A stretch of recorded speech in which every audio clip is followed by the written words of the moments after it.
పూలు భిక్షాటకుడిలాగా వెళ్ళి ఒక భక్తుడిలాగా వెళ్ళేసి అడుగుల ద్వారా ఎక్కడ ఏ మందిరాన్ని కట్టాలి, గర్భగుడి ఎక్కడ కట్టాలి, రామ మందిరాన్ని బాలరాముడిని ఎక్కడ కట్టాలి, సీతాదేవి లక్ష్మణుని ఎక్కడ కట్టాలని ఇలా ఆలోచన కేవలం అడుగుల ద్వారా చేసి కట్టిన గుడిలు.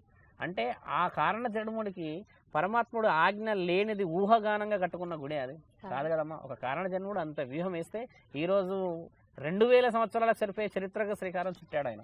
అంటే మరి పరమాత్ముడి ఆజ్ఞ కదమ్మా. ఇవన్నీ ఆనవాళ్ళు కాదమ్మా, మనము పరమాత్ముడికి రుణంలో ఉన్నాయి ఇవన్నీ.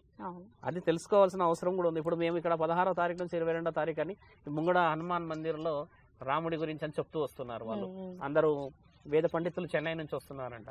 వచ్చి ఎంతమందికి ఈవినింగ్ 3 నుంచి 8 గంటల వరకు కథ చెప్పుకుంటూ వస్తున్నారు.